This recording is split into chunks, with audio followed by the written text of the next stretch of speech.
Ma'am. Ay, excuse me, ma'am. Ala, di matanggal.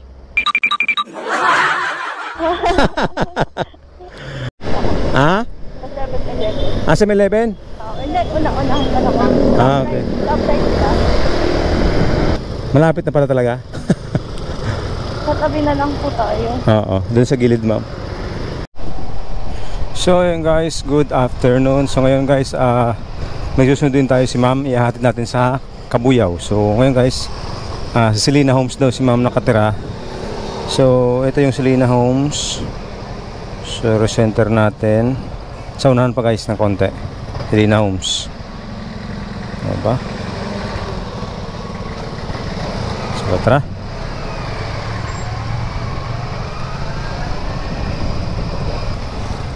So yan guys, tingnan muna natin ulit. Naliligaw na naman tayo. Selina Homes kasi yun. Ito yung... Bakit ganun? Wait lang guys ha. Nagluloko yung cellphone natin. Wala, naghang.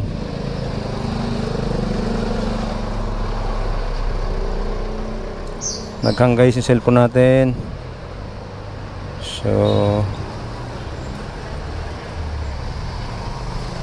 Selina Homes. Nako po, walang signal guys. Wait lang ha. Naliligaw tayo. Sa unahan pa guys. Doon pa sa unahan. So tara.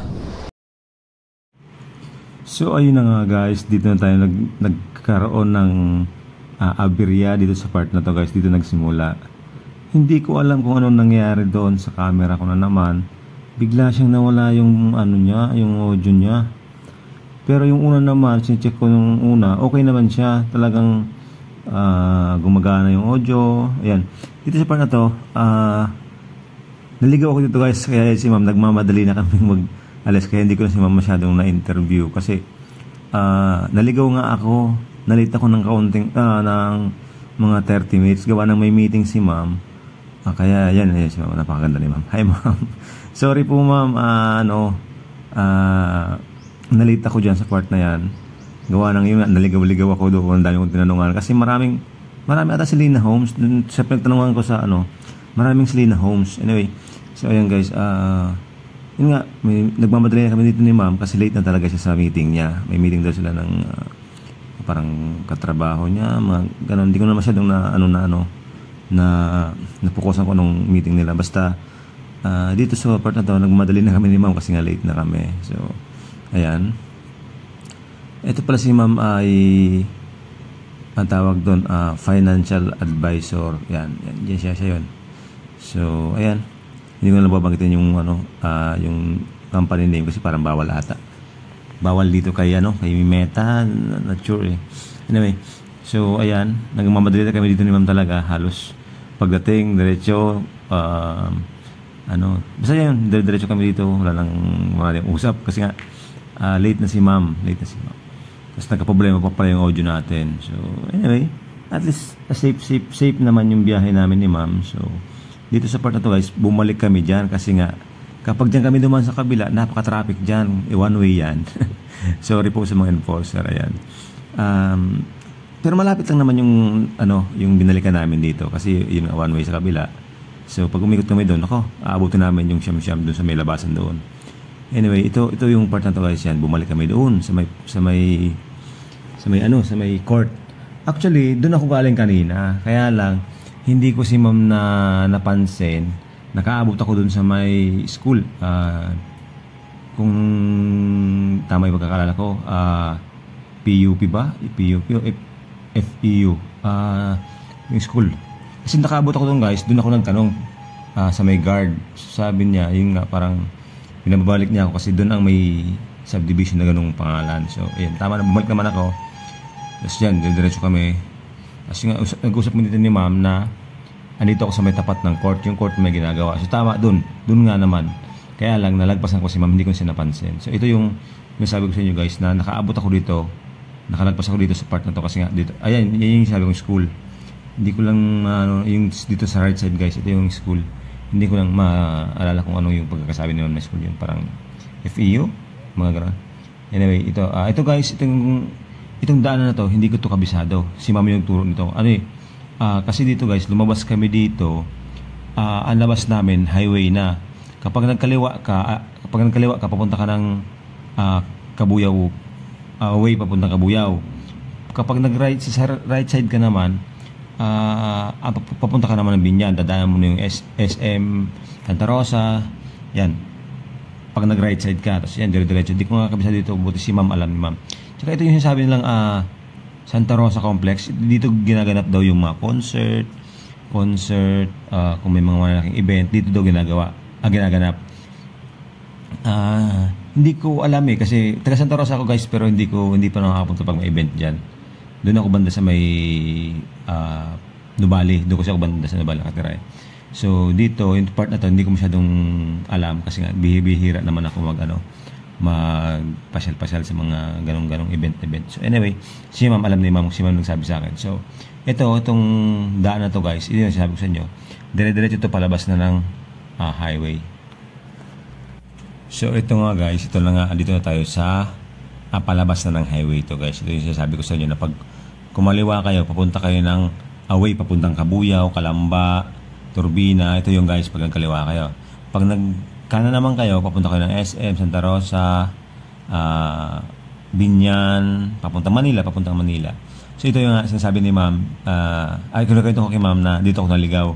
Dito pala, kung lumikaw na ako dyan, dire-diretso na pala yung sinasabi niyang Selena Home, Selena Plains.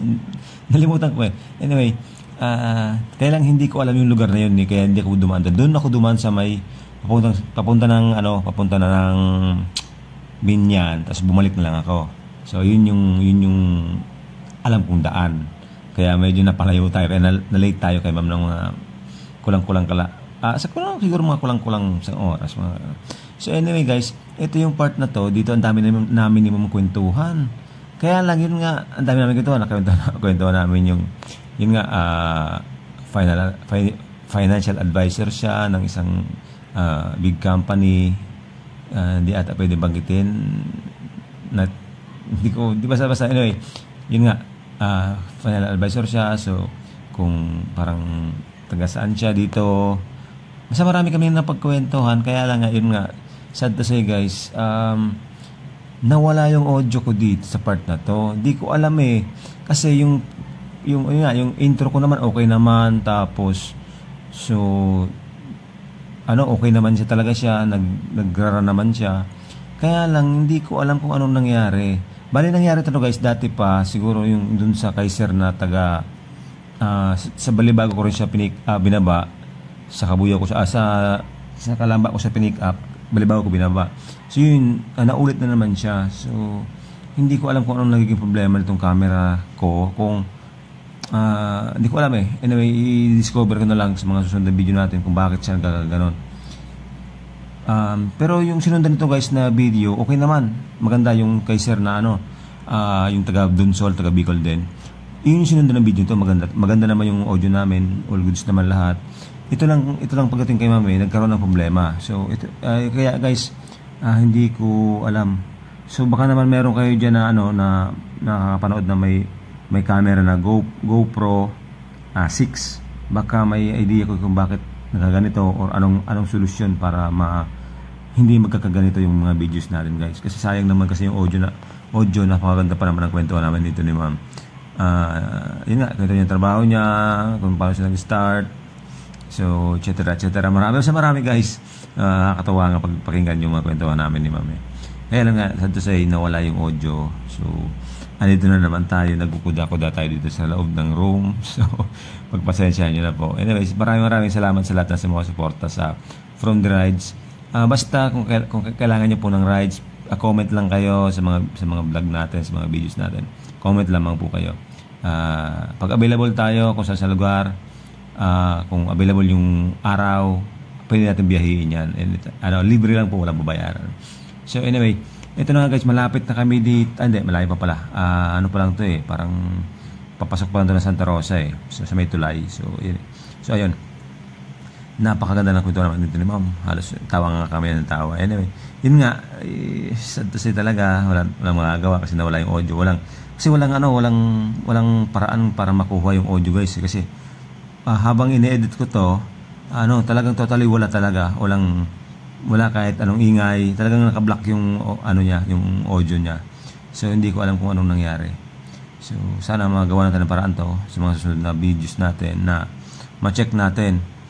Kaya lang guys, pag ito nga na-check ko to na yung tulad nung una, chinek ko, okay naman yung audio niya, kadire-diretso na ako. So kaya hindi ko inaasahan na ganito ulit yung audio natin. Anyway, wala tayong magagawa, ganun ang nangyari na eh. So ito na guys, malapit na kami dito kasi nga pinagputol-putol ko na yung video kasi gawa ng yun nga, wala tayong audio, so medyo mahirap na, napakahaba ng isasalita ko. Anyway, so ito sa part na to guys, pauwi na kami nito sa ang tawag doon, papunta, malapit na sa Kabuyaw to. Hindi ko lang sure basta ayun. So ito na nga guys,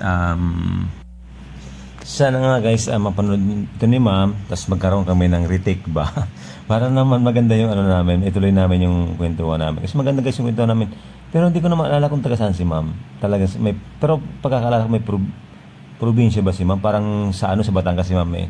So hindi ko masyadong maalala kung taga saan sa Batangas, pero alam ko sa taga Batangas siya. So sana mapanood mo to at magkaroon tayo ng retake ba. Second season, hindi. Basta second chance ba anyway, yun nga guys, sana magkaroon pa kami ng take 2. So, pero dito sa sa last part na to guys, meron na kaming audio nito. Bumalik na yung audio na kasi parang tumigil kami ito. So, thank you guys. 7-Eleven. 7-Eleven? Hindi, unang-unahan ka naman. Okay. Update ka.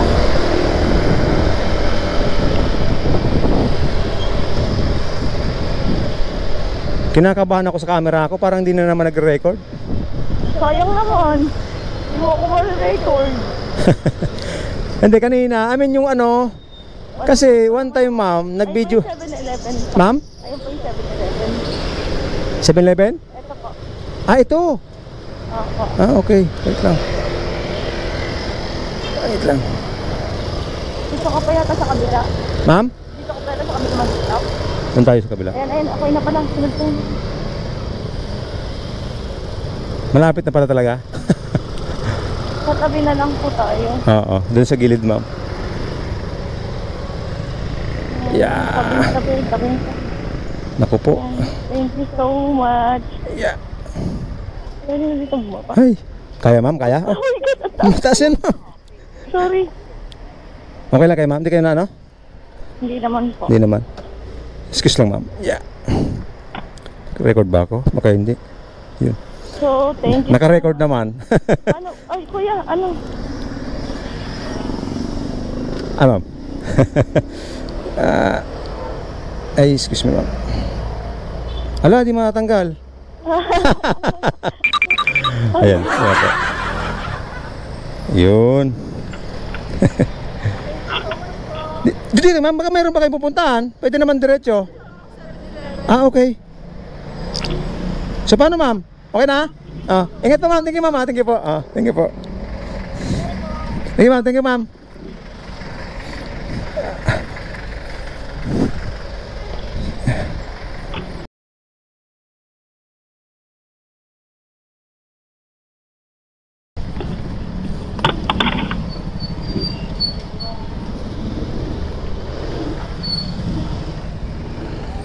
So ayun guys, nakapagbaba tayo dito si ma'am.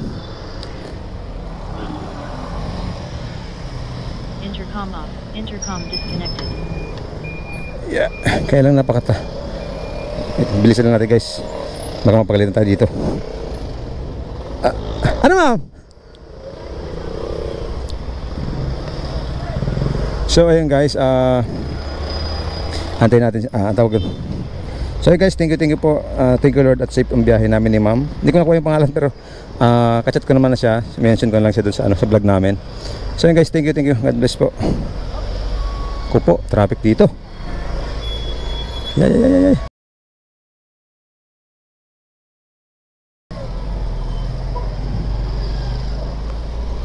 Naku po. Traffic dito. Ay.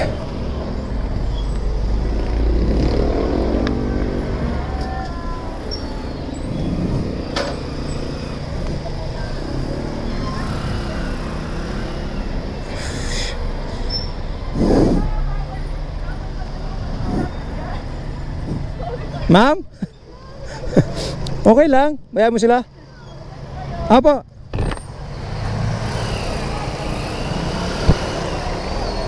Saan na kayo, ma'am? Banda? Ah, okay. Malayo pa yun, sakay na kayo. Ha? Ah, okay.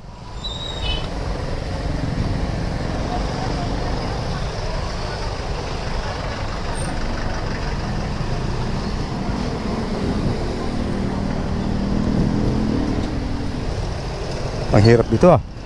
Skip.